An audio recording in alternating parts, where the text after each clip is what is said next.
Clues. There will be a clue in violets when the perfume rises to force a turn to halfway across your shoulder, searching for a source, elusive and subtle.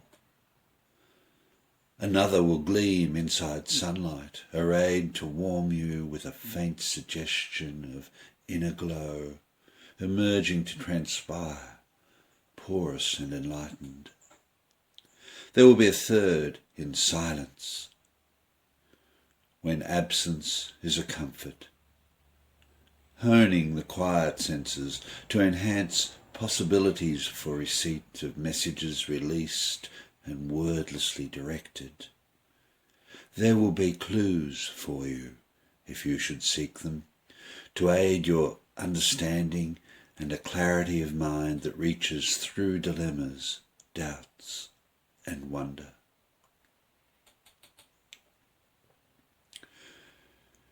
Reading modern poets. I'm reading some modern poets because somebody said I should, or perhaps it's more true to say that I'm glancing at them, peering through their lives and between their verses. I really don't care for poetry, but maybe there's an interest in the reasons why they wrote this line or that, if someone's done an analysis. Or even better, if they can tell me what the writer was all about in the middle of that night when he or she should have been sleeping instead of burning candles and putting words around a spark or a flame before it sputtered or went out or simply faded from mind the way I find my thoughts do. But I really don't care for poetry, and I hope they aren't just dull and boring people, not fitted out for anything better than a life by pen and ink and fluffy words that try to sidestep each obvious cliché and overworking of tired rhyme. I wonder if they read their poems in bar rooms to check the metre and the flow under a half-spot light with a homemade lectern that would make their pages fall down all across the stage in the middle of a verse. And did they have an audience that listened to what they were saying, instead of only hearing bursting Guinness bubbles or laughing out loud at the drunk that always sits over there on poetry days, propped up in the corner and reciting Shakespeare from the vaults of a thespian youth? And taking all my bows, if there's any clapping. I'm reading some modern poets, but I really don't care for poetry all that much. Joe Prettywords. There's a fella makes his home inside the small words of reaching and touching and dance on the footpaths and sidewalks of sunshine and rain. He tells stories of himself, and anyone can spare a second, if they want to listen, if they really want to. Pretty words, like Christmas wrapping and ribbons, or flowers left on a doorstep. He wants to reach out or to come inside your place with his handful of pretty words. But who's going to listen? Can you tell me? Who's got the time for touching and dancing and for reaching out? Nobody I know. No one that knows what they're doing. And anyway, what right does a Joe with a pencil in his hand have to grasp at a sky that flashes with the twinkling of the masters, scattered all across the spread of spoken words in stanzas of movement and light? He's only a trier coming up cheap and fast, passing from our sight like a shooting star, to burn without leaving a smoke trail or a mark on the ether or the sky to point out the way that he went. He's just like the rest of them, so who gives a damn, huh? Shh. Joe Prettywords is writing again. Wonder what it is this time.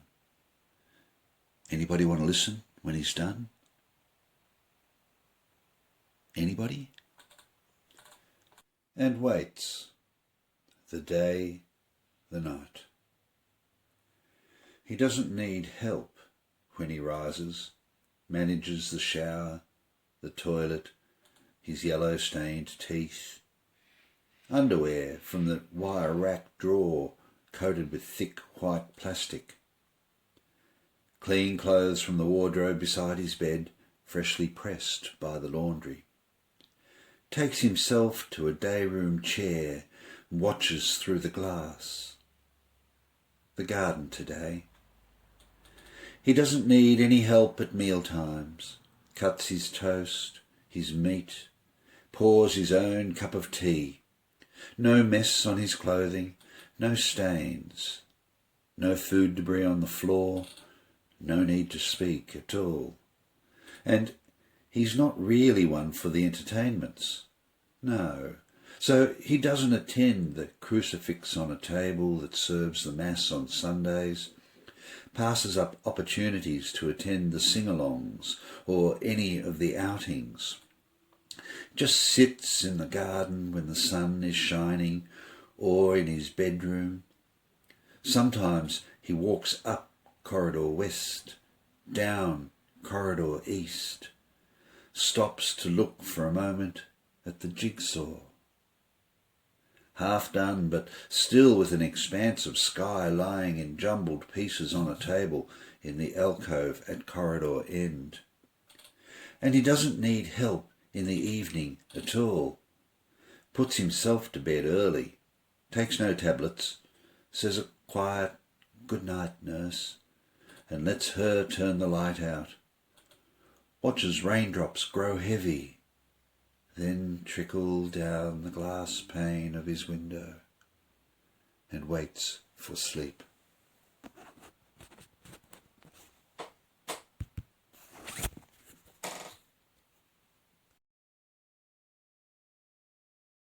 The slow world of the juggler.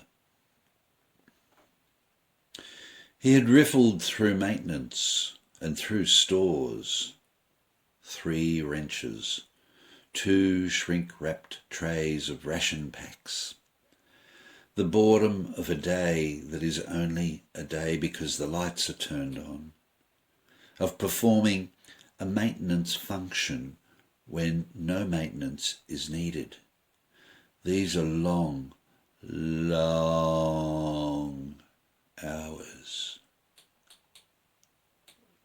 He threw a heavy wrench, red, into the air.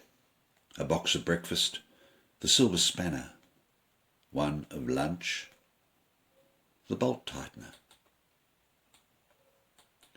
A graceful arc of objects thrown. The slight gravity of his workout room allows gentle descent of each thrown object. Up, slowly, down. Up.